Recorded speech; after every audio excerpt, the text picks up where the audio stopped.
You know what nobody tells you about fear? It's not a weakness. It's not a sign that you should stop. It's not a reason to quit.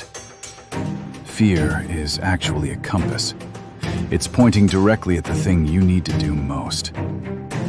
Think about it for a moment. What are you most afraid of? Not spiders, not heights, not failure in abstract, but the specific thing that keeps you up at night. The dream you're too afraid to chase, the person you're too afraid to talk to, the risk you're too afraid to take. That's the thing that matters most. That's the thing that will change your life. And fear is standing guard in front of it. Most people interpret that as a sign to turn back, to choose something easier, to pick a safer path. But the strongest people in the world interpreted fear differently. They saw it as an invitation, not a warning. An invitation to grow beyond who they currently are. An invitation to access the person they could become. An invitation to touch greatness. Here's what I want you to understand. Fear exists for a reason in your biology. It's an ancient survival mechanism. But here's the problem. Your prehistoric brain doesn't know the difference between physical danger and personal growth. When you're afraid of public speaking, your body reacts like you're facing a predator. When you're afraid of starting a business, your nervous system activates like you're about to die. Your body can't tell the difference between a lion and a life-changing opportunity, so it treats them the same way, with fear. But here's the liberation.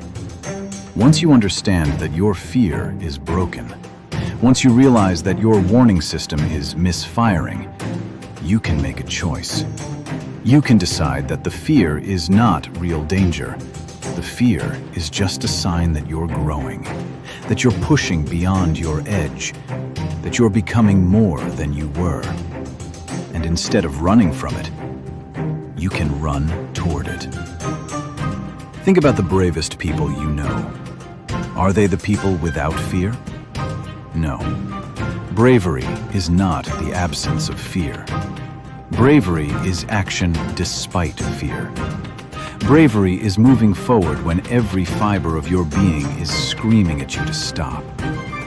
Bravery is doing the hard thing because it's the right thing, not because it's easy, not because you feel ready, not because you're certain of the outcome, but because you decided that your growth matters more than your comfort.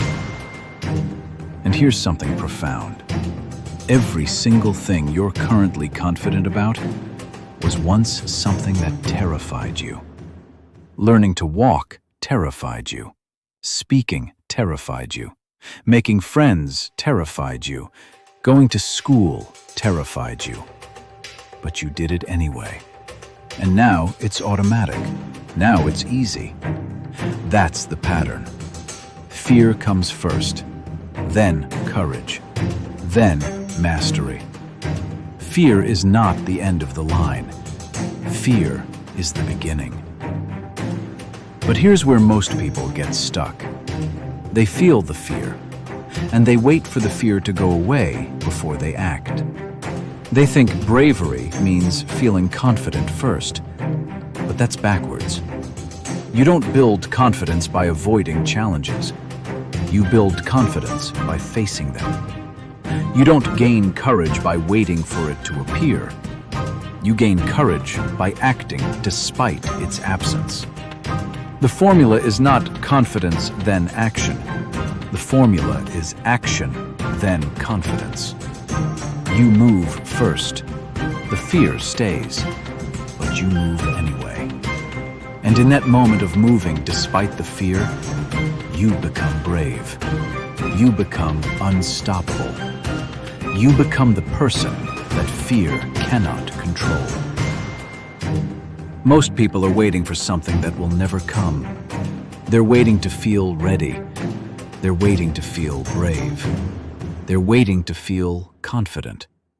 They're waiting to feel like they know what they're doing. But that feeling never comes. Because feelings follow actions, not the other way around. You have to step into the cold water before you feel warm. You have to make the call before you feel confident. You have to start the project before you feel qualified. Action comes first. Everything else follows. Here's the truth that will change everything. Fear is not your enemy. Fear is your greatest teacher. Because fear only appears when there's something important on the other side of it. If there's no fear, there's no growth. If there's no resistance, there's no transformation. The thing you're most afraid of is the thing that will change you most profoundly. The conversation you're most afraid to have might save your relationship. The business you're most afraid to start might make you rich. The dream you're most afraid to chase might become your reality. But only if you move. There's a mathematical principle that most people never understand. It's called the compound effect, and it's the most powerful force in the universe. Most people don't believe in it because they don't see it. They can't see exponential growth. They can only see linear progress. 1 + 1 = 2. That makes sense. But compounding is different. 1 × 1 multiplied over and over again until suddenly you have infinity. Let me show you something that will blow your mind. If you improve just 1% every single day, not 10%, not 50%, just 1%, do you know what happens in 1 year? You don't get 365% better. You get 37 times better. 37 times. From just 1% a day. That's the power of compounding. That's how extraordinary people are created.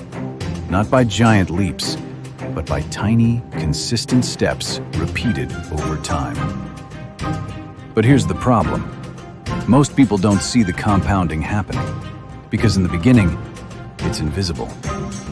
You wake up early tomorrow, nothing changes. You go to the gym on Monday, your body doesn't transform. You study 1 hour on Tuesday, you don't suddenly become smart. You practice your skill on Wednesday, you don't get a promotion. The results don't show up immediately, so people quit. They say this doesn't work. They go back to their old ways, and they never get to experience the exponential curve. But those who understand compounding, those who trust the process, they keep going. They show up every day. They do the work even when results aren't visible. They believe in the system even when it feels ineffective. And then, something magical happens. Around month 3 or 4, the exponential curve starts to bend upward. Suddenly, people are noticing your discipline. Suddenly, your body is responding. Suddenly, your skills are improving. Suddenly, your income is increasing. And it seems like it happened overnight, but it didn't. It was 30 to 90 days of invisible work. 30 to 90 days of faith. 30 to 90 days of consistency when consistency felt pointless. And then, the explosion. This is why most people fail. Not because they're incapable, not because they're unlucky, but because they quit during the invisible phase. They quit right before the breakthrough. Imagine if you were in the gym for 90 days and saw no results. Most people would quit on day 89, just 1 day before everything changes. That's the tragedy. That's the waste. That's how most potential goes unrealized. But what if you understood something? What if you knew that the first month is boring? The second month is still boring. The third month is still boring. But in the fourth month, the magic starts. Wouldn't you be able to push through the boring part? Wouldn't you be able to commit to the invisible work? Of course you would, because you'd know the truth. That boredom is not a sign that it's not working. Boredom means it is working. Boredom means you're in the accumulation phase. Boredom means you're one day closer to the explosion. Think about professional athletes. Do you think they became great because they had one incredible training session? No. They had thousands of training sessions, thousands of repetitions, thousands of hours in the gym while nobody was watching. Thousands of moments where they wanted to quit but didn't. The championship moment is just one day, but that one day was earned through invisible accumulation. That's what separates champions from everyone else.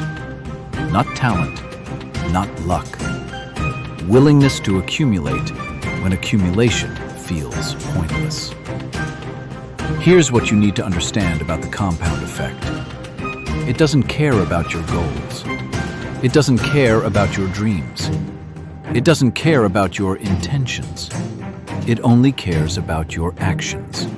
Repeated every single day, without exception, without negotiation, without waiting for motivation. The compound effect is agnostic. It will compound your good habits. It will compound your bad habits. If you drink soda every day for a year, the compound effect compounds into a diseased body. If you read 1 hour every day for a year, the compound effect compounds into expertise. If you procrastinate every day for a year, the compound effect compounds into a wasted year. If you discipline yourself every day for a year, the compound effect compounds into transformation. You cannot escape the compound effect. You can only choose which direction it compounds. And here's the cruel truth. Most people are being compounded in the wrong direction. Every day they skip the workout, it compounds. Every day they choose distraction, it compounds. Every day they break a promise to themselves, it compounds. And slowly, imperceptibly, they become weaker, more defeated, more mediocre, less capable.